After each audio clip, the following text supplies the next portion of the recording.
Hey everybody, and welcome back to the channel. So it's Saturday afternoon and Dad and I are working in the shop. He's getting the carburetor put back on the GP. He's got it all put back together. He's going to get that put back on, and we're going to try to start it this evening, maybe. We'll see what happens. So I'm working on my A, and I decided to start putting the governor housing back on. And I put the one up here that I got used, and I realized that this shaft's pretty loose in it. So I also had a viewer tell me not to put a governor housing off of another tractor on this tractor because the gears could perhaps not match and cause noise issues.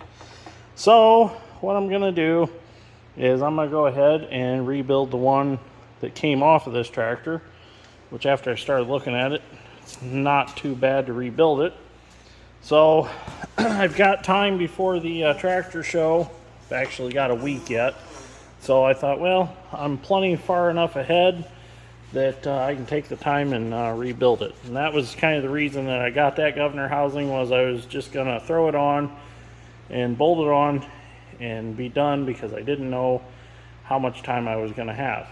But now that I'm this far ahead, I feel like I can just take the time and rebuild this one. So it doesn't look like it's going to take very long to do. So first thing you got to do is get this arm off.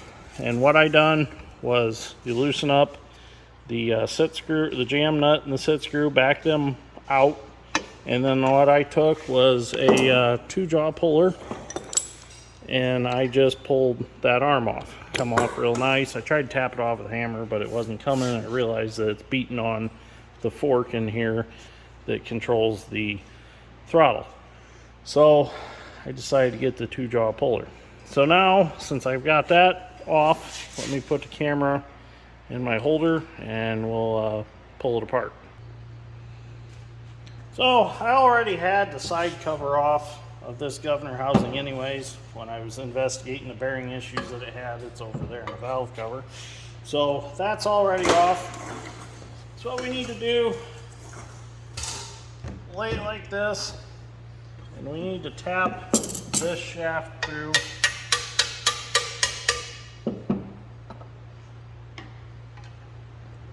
As far as it'll go. Make sure the fork's not in there.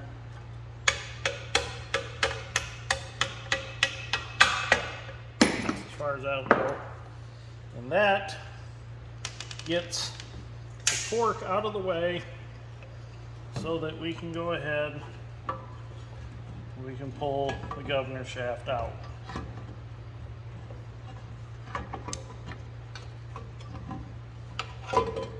And there we go.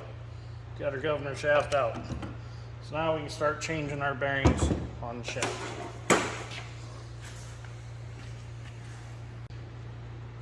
The bearings that we have to replace are this one right here. You can see it all fell apart. The balls all fell out of it. And then we're going to replace this end bearing here. There's a bearing here, but this one feels fine, so we're going to leave him alone. So we just got to figure out how to get this apart right here. So we're over at the welding table now. I'm going to weld on that bearing race, see if I can get that bearing race to expand, and we'll be able to get it off. I was going to press it off, but the gears won't fit through the press table, and I'd have to make a whole bunch of stuff to make it hold the gear the way it needs to hold it, and we're going to try this first.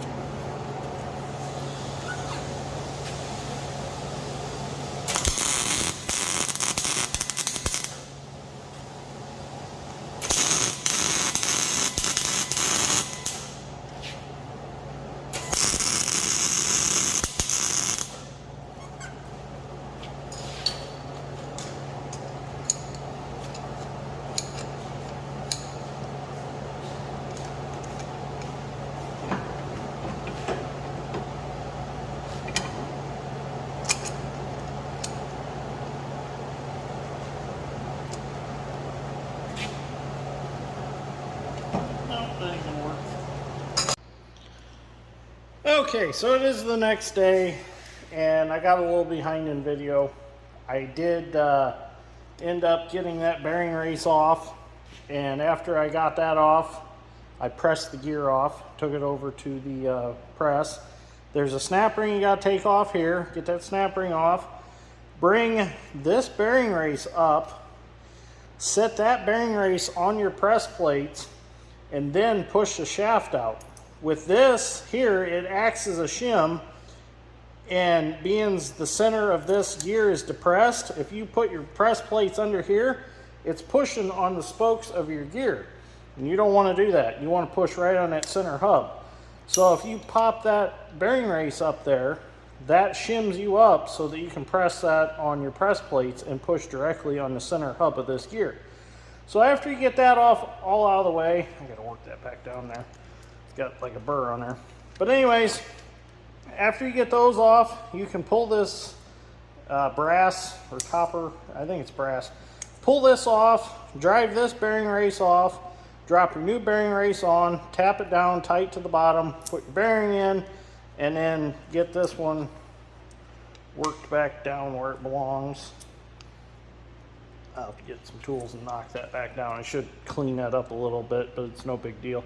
So anyways, then you can put your snap ring back in, press your gear back on, and put your bearing race on. So now what we're going to do is we have to change the cover bearing. So I'll take that over there, over to the welding table. We'll weld in the race and we'll get it changed out. So then we'll get that put back in, and we will be able to reassemble our governor. Okay, so we're going to go ahead and weld around that race, and hopefully with a little bit of luck it'll fall out of there, or it should after it cools. We'll see what happens.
Just like that.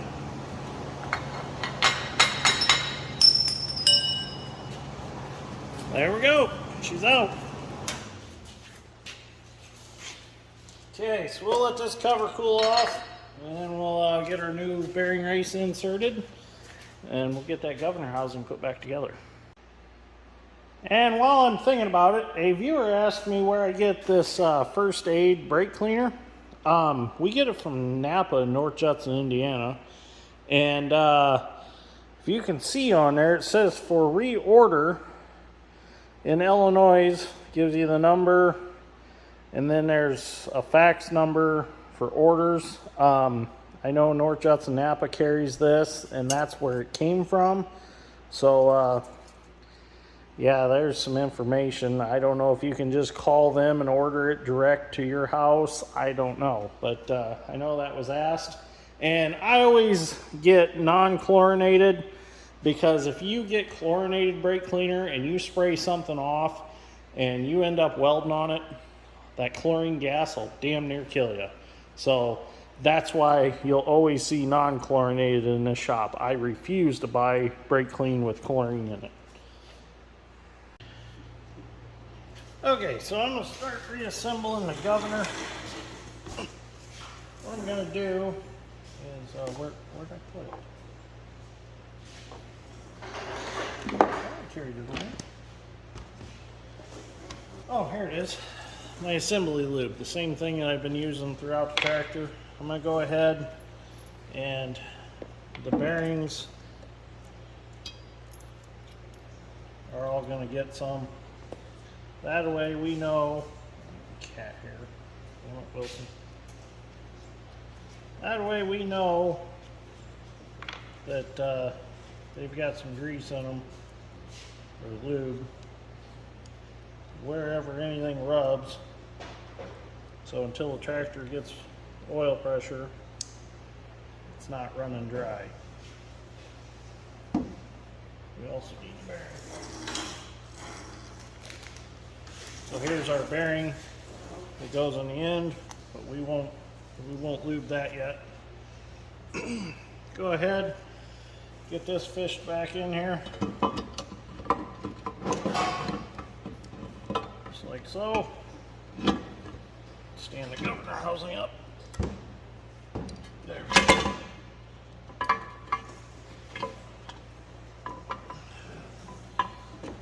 There we go. So I realized before I could put this cover back on the end of the governor housing, I needed a gasket because my gasket set did not come with this gasket.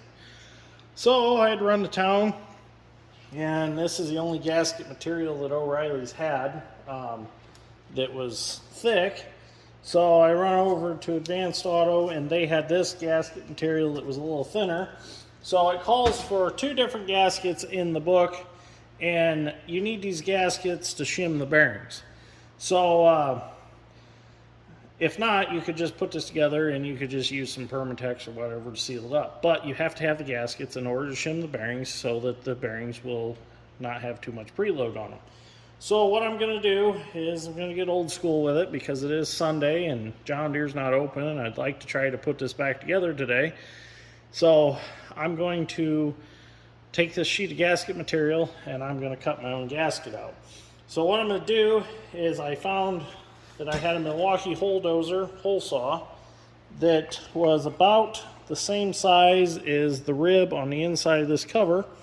So I'm going to start with that, and I'm going to basically use it to start making me a gasket. I'm not sure how this will work, but we'll try it.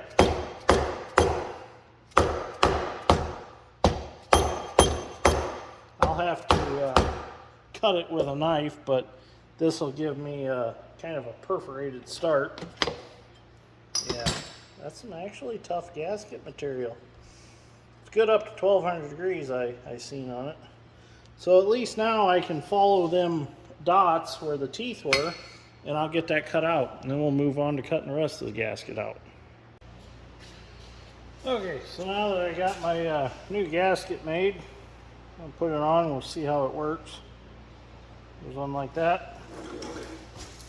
And when you're putting this cover back on, you got to tip it just right to get that bearing to go in its race the way it's supposed to.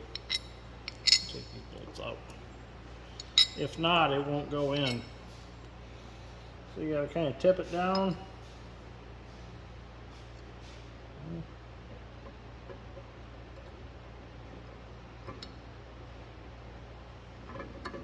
I had it once. There it is. And you just line up your bolts.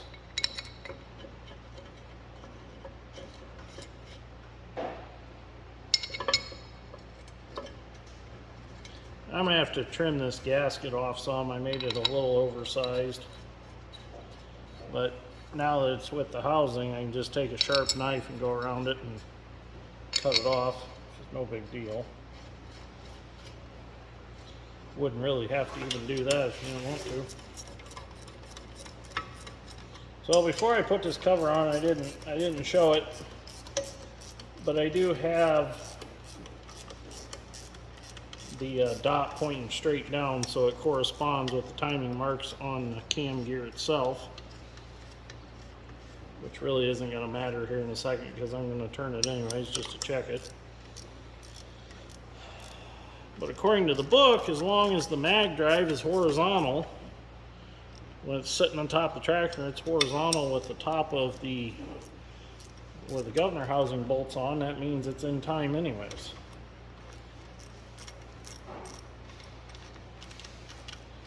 but I wanted to assemble all this so I could check the gear lash, backlash for the fan shaft. And I wanted to do that before I put it back in the tractor. So I kind of got to put all this together anyways. I always take the cover back off once I get it all on the tractor. So, oh, that's nice. There's no play in it. Everything seems tight. So we're good. All I gotta do is put the throttle arm back on. That's no big deal. Just tap it back on. Well, I don't have my hammer over here, and I want to clean that shaft up a little bit before I do that. So let me clean that up and we'll get that on. So I got the throttle arm put back on. That wasn't nothing exciting, just tapped it on and tightened the set screw on it. So then I grabbed the fan shaft and the fan, and I got it bolted back in, and I wanted to see what the gears looked like. And they say if you can rub your finger from one gear to the other and not feel the teeth on the other one, they say that's good. So this one is actually pretty darn good. So it should be, because these are matching gears. So, but I wanted to check it before I put it back together. So I think now we can carry it over to the tractor, and we can get the governor housing bolted back on the tractor and maybe get it running this evening yet. We'll see what happens. Well, I was going to put the governor housing back on until I went over to my pile of gaskets over there out of my Felpro gasket set and realized that they didn't give a governor housing gasket. Well, they gave one, but it must be for a different tractor. So I had to get out the old gasket material, and I'm going to cut my own gasket out. So I took this drawer that belongs to this table, I pulled it out, I flipped it upside down, I stapled the gasket material to it to hold it while I trace it out and cut it out. So I'll get this cut out and then we'll proceed. Well, looks like a kindergartner did it, but there's what the gasket's gonna look like. So now all I gotta do is cut it out. So the fun part's about to begin. Well, there we go. We've got us a governor housing gasket. Should work just fine. So I'm gonna go ahead and I'm gonna copper coat this and get her put on the tractor. We're one more step closer now.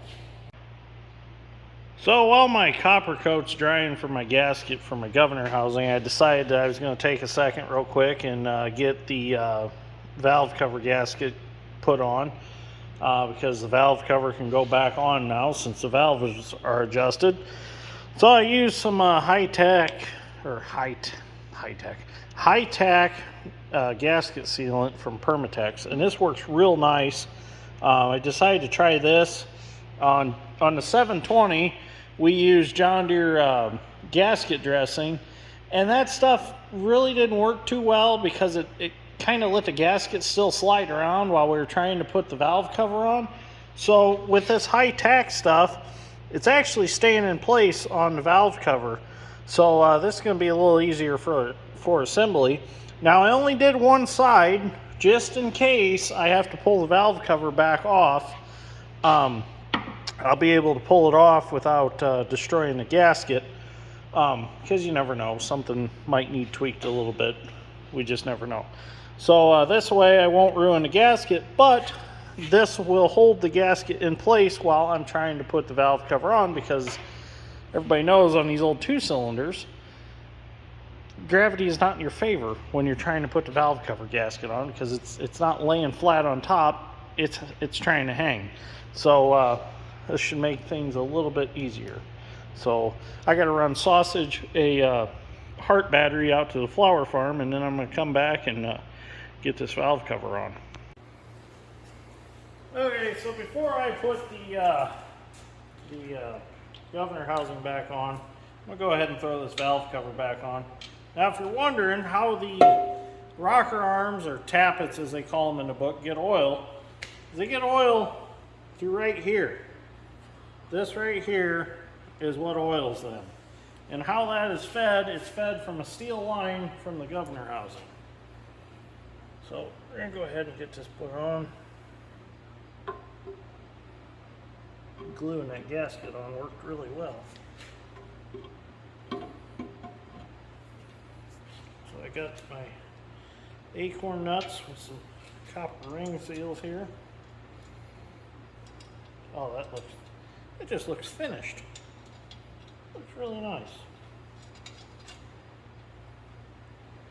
I'm going to get those tightened up and we'll have her.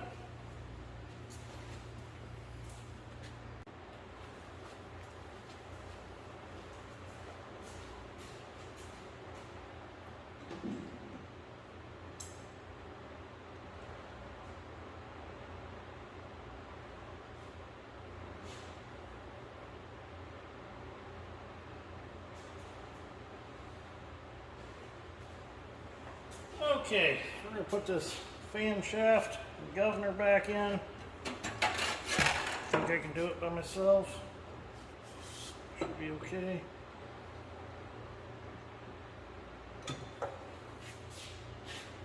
Oh, we're a tooth off on our timing. Kind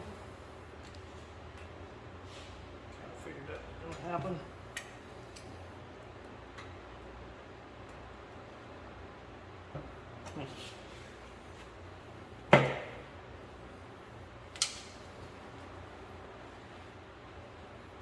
No, maybe we'll do it like that.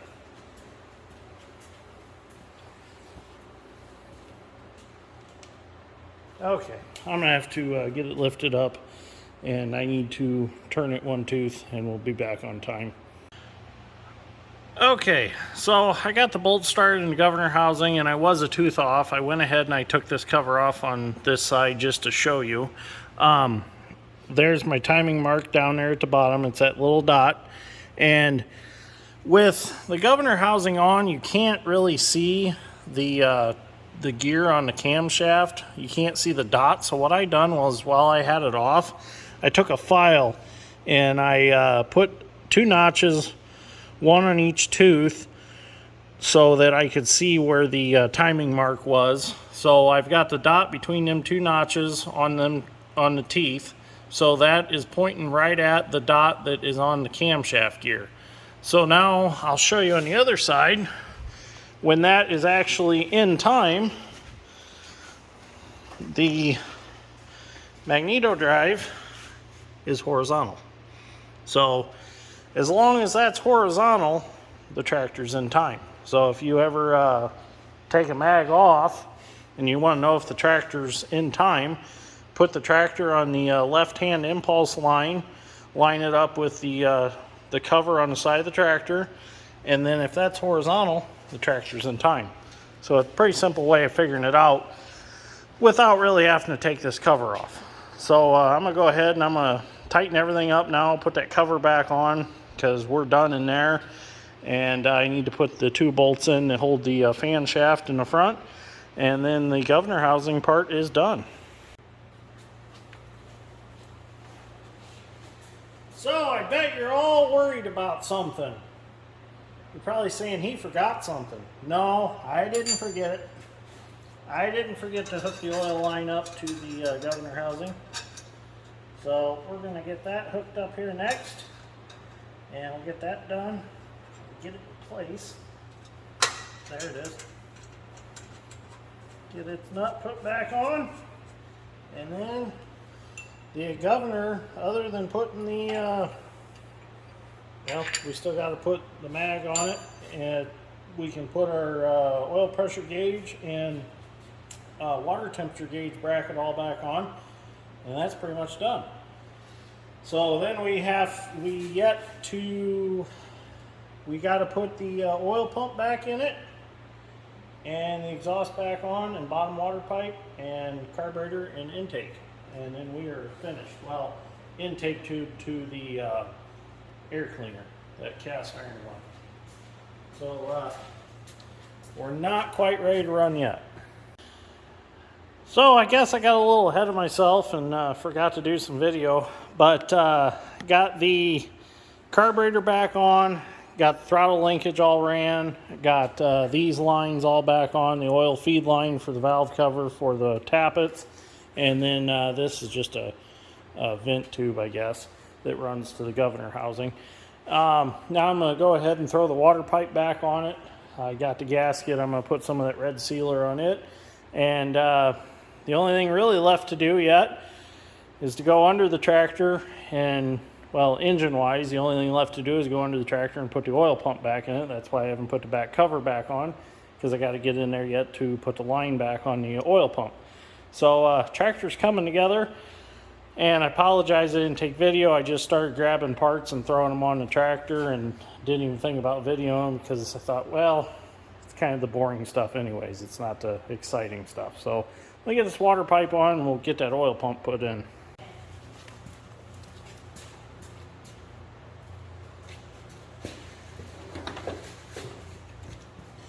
Okay, we're going to get this oil pump, which was the failure of this tractor to begin with. Get this oil pump put back up in here. Let's see. Goes right there. Somewhere right there. I'll have to make sure that I got her on there. Get the bolts.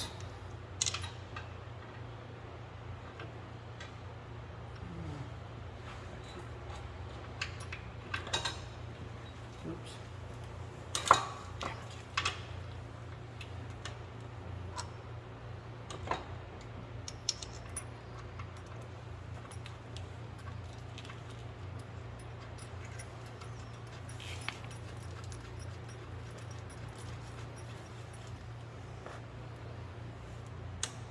Make sure it's actually on the shaft up top, which it's not. I can tell you that right now. Let me see the bolt. Thank you. Let's go through the top hole and get it started on there.